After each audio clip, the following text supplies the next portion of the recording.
Добрый вечер, добрый день. Сегодня я хочу рассказать вам для начала небольшую историю. Это история реальная, не выдуманная, маленькая и, может быть, немножечко смешная, но для меня она символичная. История заключается в том, что мы уже несколько лет тому назад знакомы с одной женщиной, журналистом из Словении. И как-то, каким-то образом мы с ней вышли на обсуждение серьезных проблем. Так я отважился и рассказал о том, что я думаю о современном мире, я думаю о проблемах, которые стоят перед миром. Попытался как-то изобразить, она заинтересовалась. И я так подготовил большой текст, большой кусок моего текста, и послал ее, этот кусок сначала перевел с помощью Гугла на английский язык. И для смеха перевел даже на славянский язык. И отправил этой женщине. На следующее утро мы с ней встретились, и она встретила с восторгом и говорит: «О, Юзеф, там это очень интересно, это очень здорово». И чувствуется, что ты думаешь таким образом, чтобы как-то заглянуть за горизонт нашей современной жизни, нашей современной реальности. Я говорю: да, я хочу заглянуть за горизонт. Но ты же понимаешь, наверное, вы понимаете, потому что речь была на английском, а там вы непонятно. Вы понимаете, что нас таких как мы с вами в мире всего 3 человека. На всякий случай я не стал возражать, сказал: да, конечно, понимаю. А потом, хотя немножечко задумался, я вижу 2 человек, где же 3-й? Вот это предыстория. Но сравнительно недавно, читая там по сетям, по разным каналам, бродя, я увидел человека, который, пожалуй, наверное, вполне может считаться нашим 3-м. Он высказывает мысли, которые очень близки мне. Он оценивает ситуацию так, как я примерно ее оценил бы. И это молодой человек, по сравнению с моим возрастом, Алексей Арестович его зовут. Он достаточно, наверное, очень популярный, потому что он часто выступает на разных ресурсах, в разных интервью, на разных каналах и так далее. И интересен.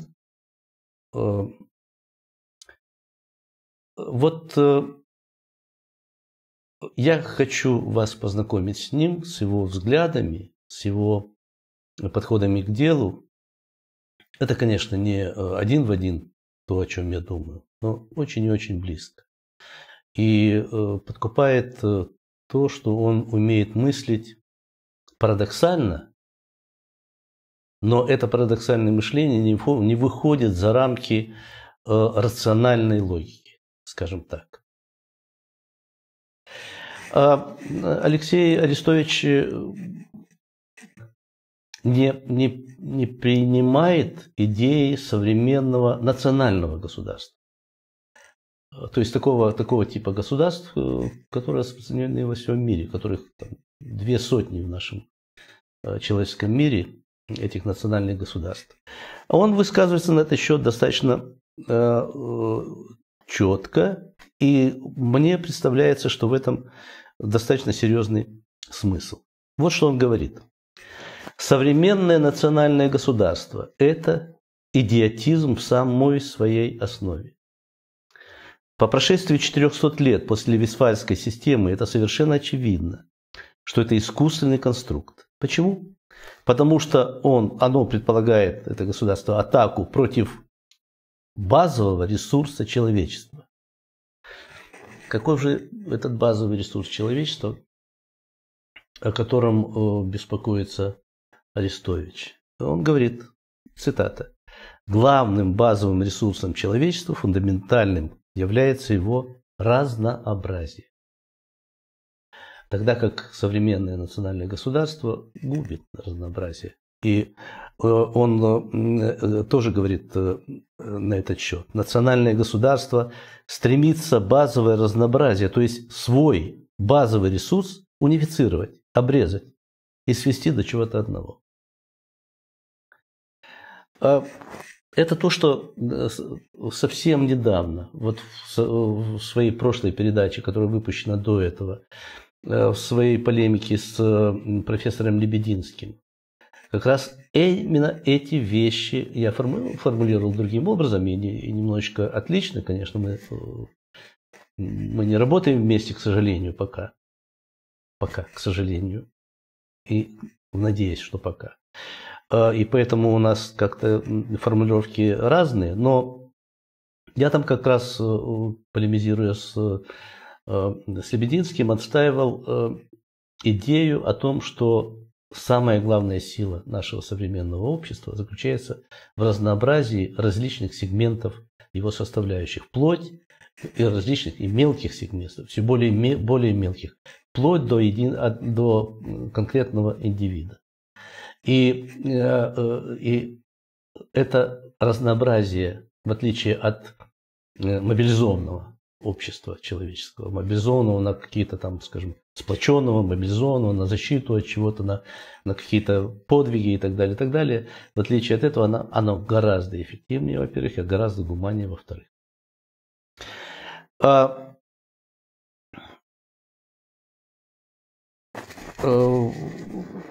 Из этого очень прямо вытекает идея, которую высказывает, которую формулирует и которую, во всяком случае, отмечает Арестович. Он говорит так: демократия, всеобщее избирательное право перестали работать окончательно. Хочу обратить внимание на эту мысль, и эта мысль тоже мне очень близка, и мне кажется, что это действительно так. Несмотря на то, что громадное большинство социальных экспертов, социальных мыслителей, в том числе мыслителей в странах, там, скажем, тиранических или близких к тому, недемократических, они мечтают о том, чтобы их страны приблизились как можно больше, как можно ближе к современным демократическим развитым странам, и тем самым вышли из чащи вот этих вот проблем, которые вызываются с тем, что их политическая система устроена недостаточно демократично. А это ведь тоже погоня и охота за миражами.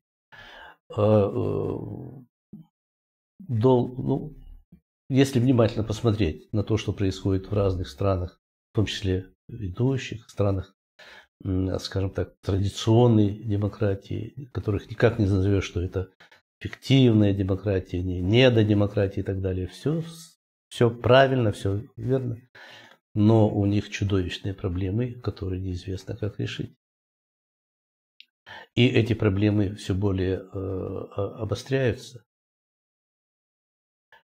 Поэтому этот тезис очень существен и важен, если мы всерьез хотим подумать и обсудить, и понять, какие сложности стоят перед современным сообществом человеческим, и в какую сторону нужно было бы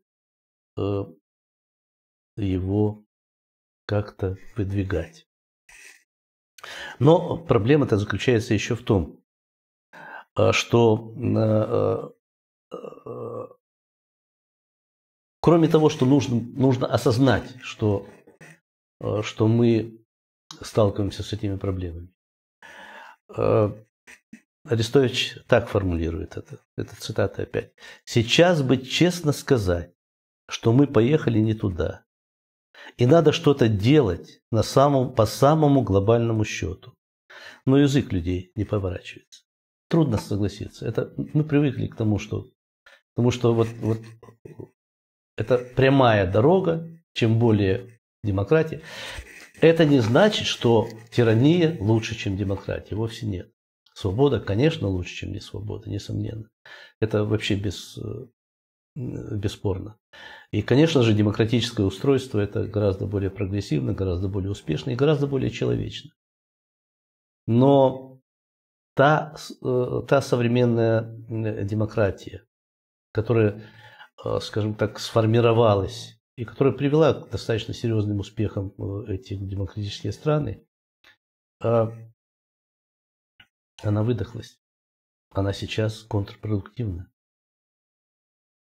И нужно думать о том, что вообще нужно думать о том, каким образом пересматривать какие-то основные парадигмы мироустройства.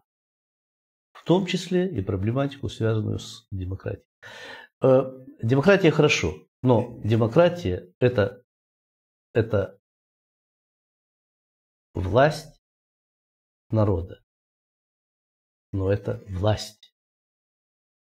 Это приводит к тому, что, ну, по крайней мере, такой проблеме, которая понятна. В каждом государстве современном есть много разных сегментов, много разных, даже разные цивилизационные какие-то общности, которые часто друг с другом не соглашаются и может быть, даже до грани несовместимости. Политическая демократическая система заключается в том, что какая-то эта часть на выборах, на честных выборах, она получает власть. И использует эту власть для того, чтобы передавить ту часть, которая с этим не согласна. Она на основании этого строит, издает свои законы, издает свои указы, издает свои правила поведения и так далее, и так далее. И получается, что эти самые демократические выборы, они ведь, по сути дела, это некоторая такая латентная, холодная до поры до времени гражданская война, которая в любом случае может, и в крайних случаях, которая легко перерастает и в горячие столкновения. И мы сейчас наблюдаем это по всему миру, даже в самых неожиданных местах. А вот Арестович на этот счет считает, что в ближайшие годы надо надеяться, что кто-то решится сказать об этом. Он даже мечтает, что в ближайшие 5-7 лет, цитата, все будут убеждать Украину, Россию, Штаты, Францию, арабов, японцев, всех будут убеждать. Давайте признаем, что мы зарулили не туда. И никакая меньшая постановка вопроса не решит проблемы. Но проблема заключается в том, что недостаточно, тяжело, но недостаточно сказать об этом, признать перед всей общественностью. Решиться каким-то людям продвигать эту идею, которых сразу забросают помидорами, тухлыми помидорами и яйцами.